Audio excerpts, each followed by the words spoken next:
Bienvenidos, amables televidentes. Mire que pasó la época de intenso verano y comienza una época de invierno o intenso invierno, el agua. En los dos extremos, para nosotros es vital el agua. Cuando llegó el verano, pues nos apretamos.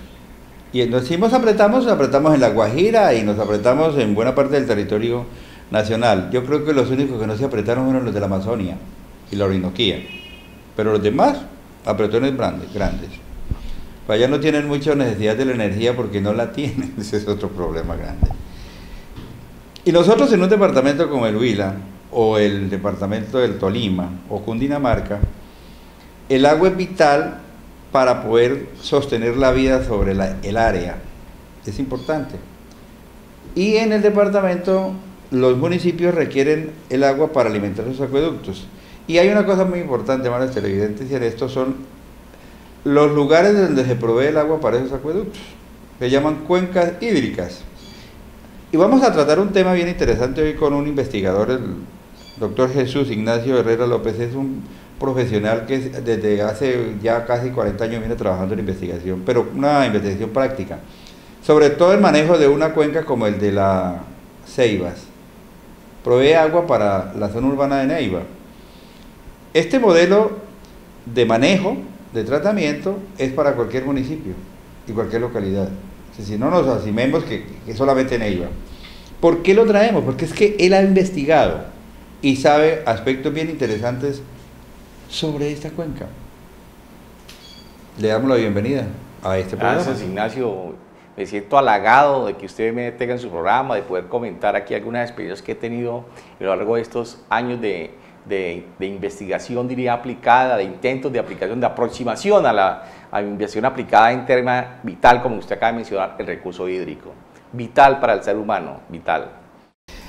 Como vamos a hablar solamente de una cuenca, repito, esto sea aplicable para otra cuenca también, porque todas tienen el mismo, la misma conformación de generar agua para las condiciones que pasa son diferentes. Pero hay una cosa interesante, esto de hacer análisis sobre la cuenca, ¿esto es solamente los últimos años? Yo digo que no, aquí en la cuenca arrancó en el año 1983 con el proyecto PROCAN. Óigame bien, ¿desde cuántos años atrás? Que mi memoria me falla y que de pronto en algunas inversiones que realicé por allá en el año 2000 y publicamos un libro con la Contraloría Departamental del Huila que se llamó SOS Río Ceibas, llamando la atención sobre la necesidad de nosotros proteger nuestra cuenca hidrográfica. Fue que observé de que desde el año 83 se arrancaron los estudios acá con una amplia participación de la USCO en esa época y del IMAD y el INDRENA. Y son importantes productos, importantes proyectos, importantes iniciativas que deberían implementarse.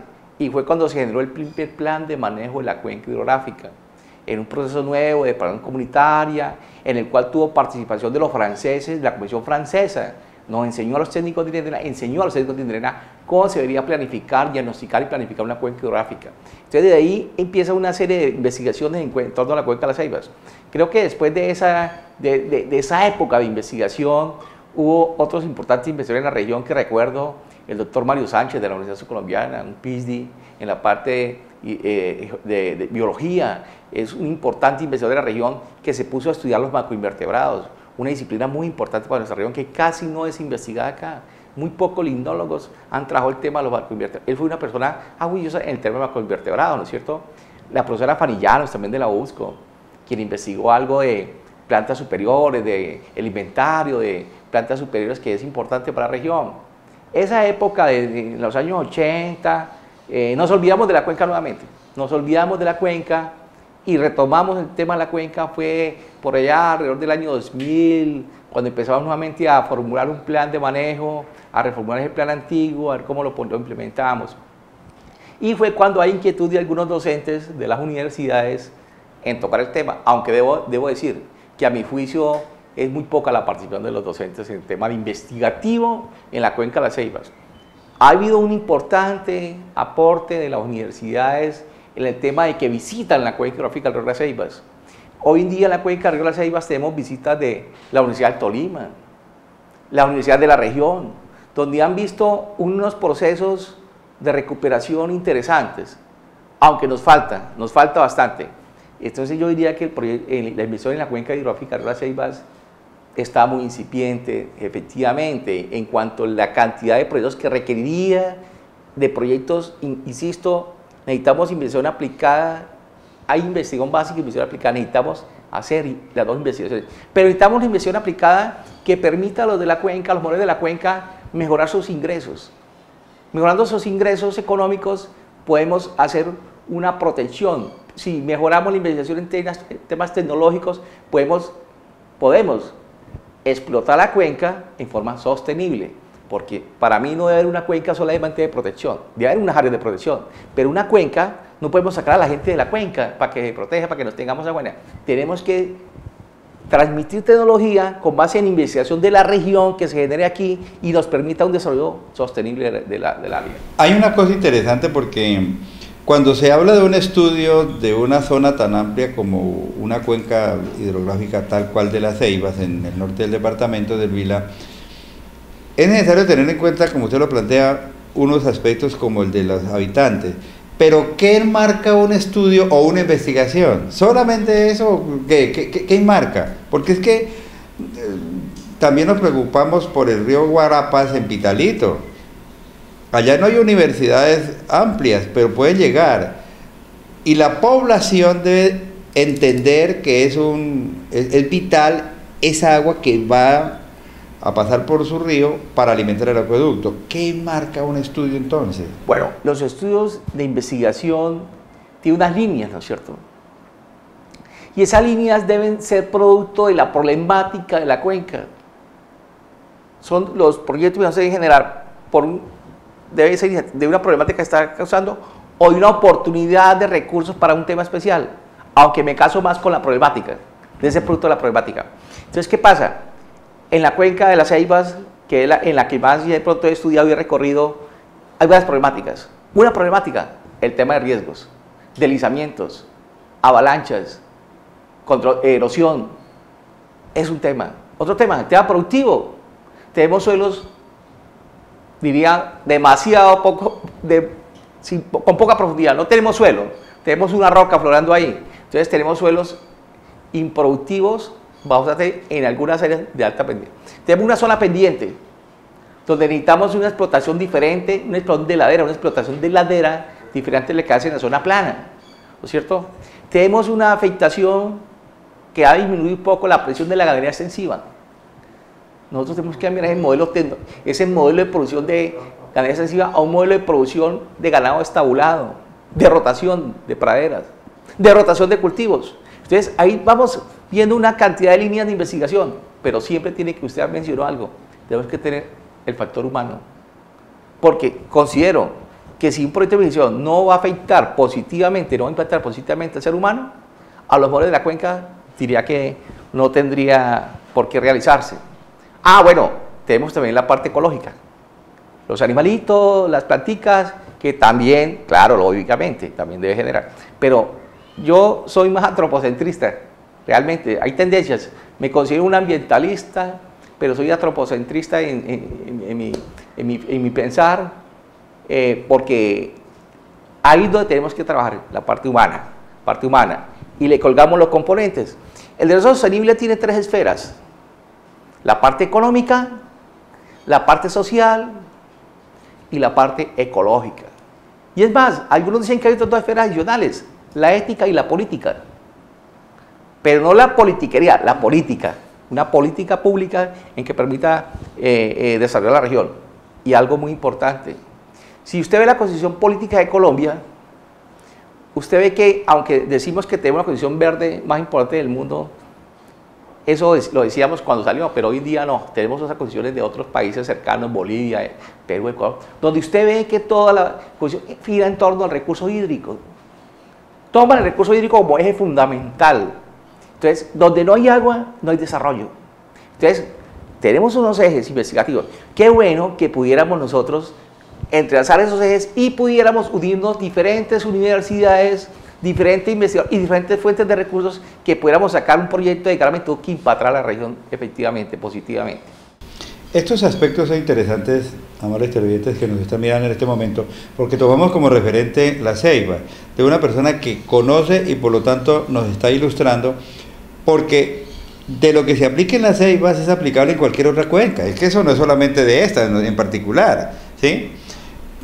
Yo quiero que conozcan otros aspectos del estudio, los análisis que ha hecho Jesús Ignacio Herrera López, precisamente para que lo apliquen en otras regiones. Por ejemplo, es una pregunta que se me ocurre en este momento, cuando nos pusimos a mirar las ceibas, ¿es por el peligro que se generaba los riesgos en la parte baja? La pregunta dentro de unos segundos.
Somos la generación más decididos. Tatiana todavía nada de nada, pero piensa que ya es hora de hacerlo porque piensa que Camila ya. Camila todavía no, pero piensa que Tatiana, Paco, la Flaca y el Gordo Salamanca ya. Y ellos todavía no, pero a su vez piensan que Eduardo, Lucho, Lina y Nelson ya, pero ellos todavía no. Y pensando que todos ya empezaron, Tatiana y los demás se sienten presionados a empezar.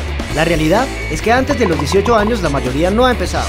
Ahora ya lo sabes, empieza a tener relaciones sexuales sin presión.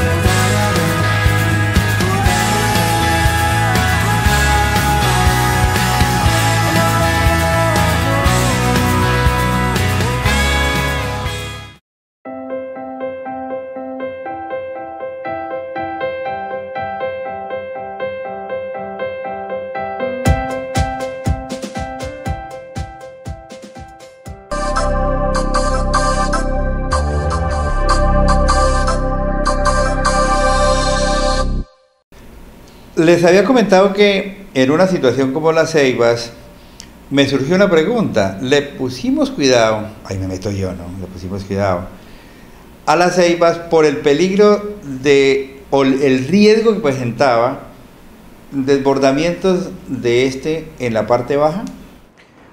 Considero que sí, efectivamente, la cuenca de la Ceiba le pusimos atención fue en el momento de que nosotros, cosa curiosa, no tenemos agua en época de invierno. No tenemos agua en época de invierno. ¿Por qué razón?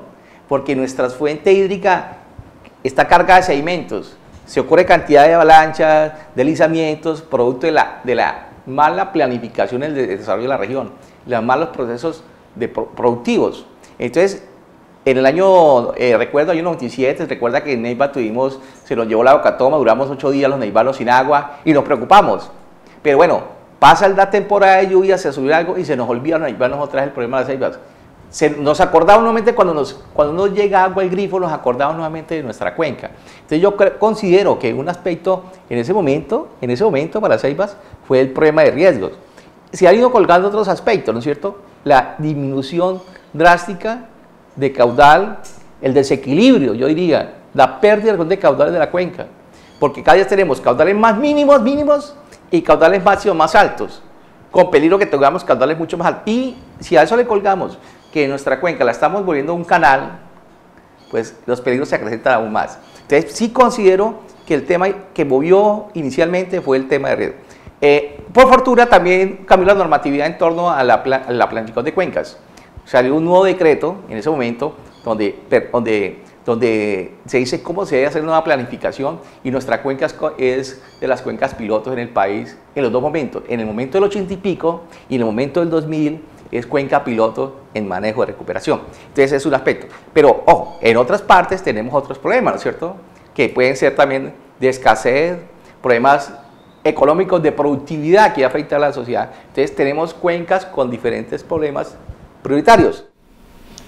Porque es que en un aspecto de esta naturaleza, como que se olvida los elementos que tiene la cuenca, que es lo alto, lo medio y lo bajo. Lo importante para mantener la cuenca viva, yo no lo conozco porque no he estudiado en ese campo, es la parte alta, ¿o no? Claro. Yo diría que los tres elementos son muy importantes, ¿no es cierto? Cada uno hace un papel fundamental en todo su proceso de recuperación, tanto en la parte alta, media y baja. El común de los ciudadanos siempre le echamos la culpa a la parte alta y no vemos acciones que tenemos que hacer desde la parte baja. La parte baja estamos vertiendo residuos, aguas residuales, canalizando los ríos, y le decimos a los de la parte alta que no toquen, cuando nosotros estamos invadiendo lo que llaman los españoles la zona de policía, la zona de inundación del río. Al río hay que quitarle, abrirle espacio que él tiene en forma natural para que él fluya en su época de máxima, no invadirle esos sitios a nosotros. Ese es un problema que tenemos crítico en nuestra cuenca. De ese producto de la investigación, producto de que los técnicos opinen, que las universidades opinen, que lo dejen documentado, que participen más activamente en el desarrollo de la región. Y para mí la cuenca hidrográfica es la zona, el área geográfica de planificación de desarrollo de la región. Porque todo centro poblado se hace sobre o a expensas de una corriente hídrica, ¿no es cierto? Sí, yo creo que en todas partes ha sido así, o la historia nos dice eso, ¿no es cierto? Claro, en el mundo las grandes civilizaciones se hicieron en torno a un río. Neiva está al lado del río Magdalena. ¿Por qué razón? Porque nuestras fuentes hídricas nos sirven, nos abastece de agua para consumo y nos sirve de receptor de residuos. Entonces lo más fácil es botar los residuos de toda índole a la fuente hídrica. Entonces, y desde ese punto de vista, por eso es que siempre abortamos. Ahora, nuestras fuentes hídricas, yo recuerdo hace 30, 40 años atrás, eran muy ricas en recursos pesqueros, en recursos geológicos. Hoy en día no. Yo recuerdo que eso era deporte, cada 8 días se iba a anzueliar a la orilla del río Magdalena, pero ya esas especies se han acabado. ¿Por qué? Por las obras de infraestructura que ha hecho el ser humano y que no ha tenido en cuenta condiciones ecosistémicas que permitan su desarrollo. Porque de pronto me está mirando en este momento un empresario de la construcción, ¿sí? Entonces dice, usted y el investigador está en contra del desarrollo urbanístico. No estoy en contra del desarrollo urbanístico. Bueno, estoy en contra en el crecimiento poblacional, efectivamente. Nuestro problema fundamental ambiental a nivel mundial es el crecimiento poblacional y el consumismo, ¿ya? Entonces, claro, estamos creciendo para poder suplir de vivienda. Lo que pasa es que estamos escogiendo sitios, estamos inventando sitios de áreas estratégicas para el paisaje, para conservación. Estamos yendo incluso a nacimientos hídricos, hay muchas oportunidades. Nacimientos hídricos urbanos, ¿no es cierto? Nos estamos invadiendo en nuestra afán de quedar nuestra casa chévere al lado de un nacimiento hídrico, es muy bonito verlo, pero entonces los vamos a afectar porque estamos impermeabilizando la cuenca, la estamos impermeabilizando, entonces nos va a crear problemas posteriores, futuros graves. Y eso sin que no les he mencionado el cambio climático o la variabilidad climática, que es otro fenómeno, ¿cierto? Que nos está creando zonas que llovían poco, llueven mucho, o viceversa. Entonces nuestro sistema de evacuación no estaba diseñado, previsto para un gran caudal, y nos está llegando el gran caudal, y hemos tenido problemas graves en el cielo urbano. Entonces sí debemos hacer construcciones sostenibles, hablar de cómo nosotros hacemos uso de los recursos de energía solar, eólica, otro tipo de estructuras que se están haciendo en el mundo que nosotros no hemos implementado, y debemos respetar aquellas áreas mínimas que consideran los técnicos o consideran la normatividad y los técnicos que deben ser protegidas. Pienso que debe ser así. Sí, hay que escoger el sitio de desarrollo. Hay que tener en cuenta amable televidente, que usted que nos está escuchando y mirando en este momento es responsable también del problema. No le eche la culpa al otro, al vecino. Todos somos responsables del manejo de esa cuenca. En todas partes del municipio, del departamento y del país, nosotros dependemos de una cuenca que nos abastece de agua. Y eso es, cuando estamos hablando de Neiva, nos estamos refiriendo también como modelo a nivel país. De manera que no le echemos la culpa solamente al otro. Usted, como yo, somos responsables del manejo y conservación de esa cuenca. Apoye el trabajo de investigación para mejorar las situaciones. No quiero dejar para la oportunidad para comentarles, por ejemplo, en el caso de la cuenca, aquí nos pusimos de acuerdo, o se pusieron de acuerdo unas entidades para votar una platica. ¿Y eso desde cuándo fue? Bueno, como lo comentaba, en el año 80 y pico fueron recursos de varias instituciones para hacer los primeros estudios, digamos, de planificación de la cuenca. Posteriormente, el Ministerio, la Corporación, distribuyó recursos para el plan de ordenamiento, para la formulación del plan. Y se creó, en el país se logró crear un fondo común, ejemplo a nivel del país, donde varias instituciones comprometen recursos a 20 años para el plan de ordenamiento, para implementar ese plan de ordenamiento, que fue lo que falló en el año 80 y pico, o los compromisos que en el año 80 y pico fueron irrisorios y no se cumplieron. Entonces parece que en esa parte hemos avanzado un poco en el plan de ordenamiento de cuenca, en esa parte de al menos disponer de unos recursos que, aunque no son digamos, lo suficientes, es una buena medida de tener recursos disponibles para ver cómo lo que hay que ser eficientes en su inversión. Ese punto hay que ser eficiente. Hay otras entidades o universidades que han apoyado algunas investigaciones. Personalmente, debo decirlo, en su momento la Universidad Cooperativa con la cual estoy vinculado apoyó unos proyectos de investigación. Puedo mencionar 3 proyectos y estoy hablando de hace 3, 4 años para atrás.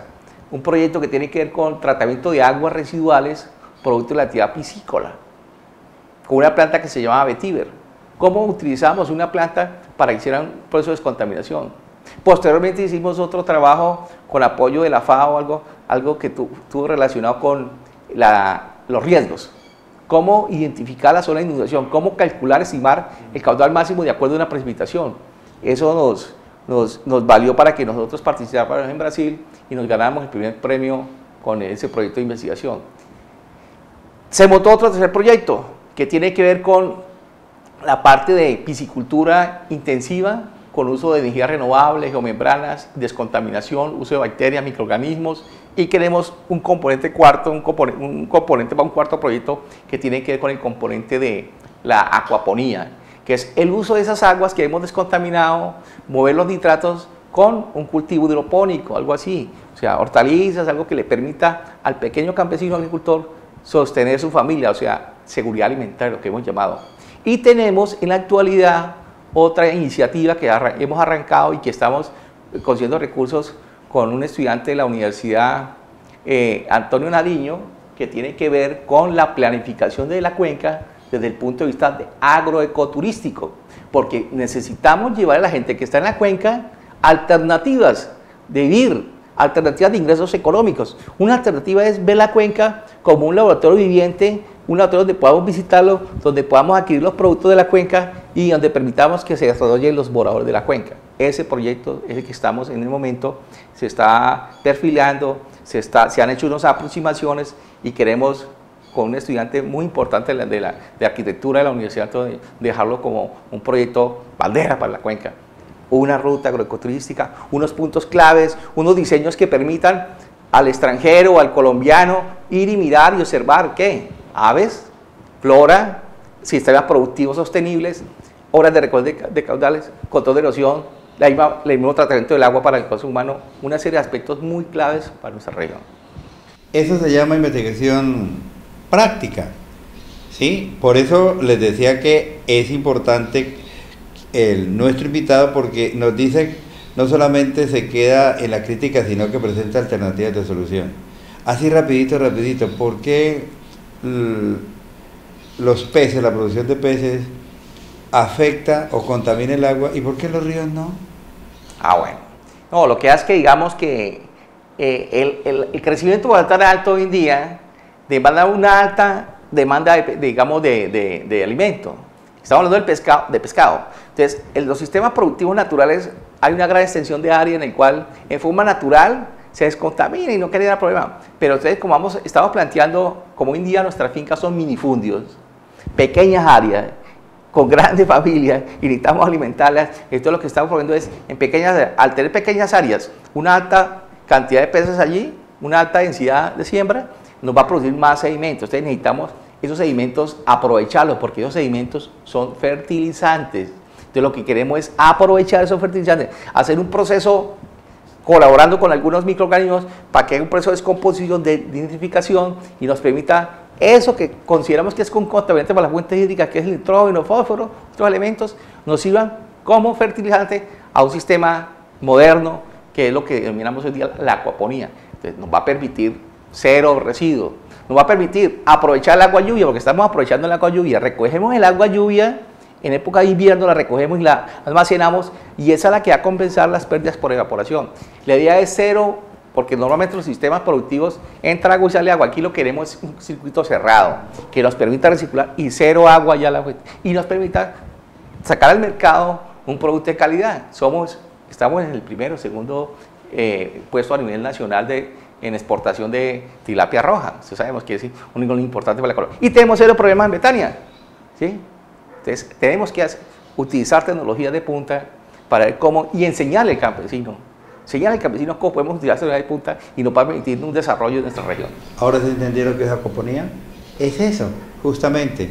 Cómo cultivar peces en un lago afecta el entorno, y no cuando esos peces están en el río caminando hacia arriba o nadando hacia arriba o hacia abajo, ¿sí? Eso es la diferencia. Amables televidentes, quiero que ustedes hayan con este programa entendido la importancia de conservar las cuencas, las que tenemos en todos nuestros municipios.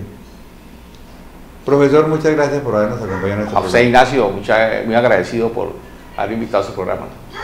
Amables televidentes, otra oportunidad con otro tema de importancia, se lo traeremos oportunamente. Felicidades.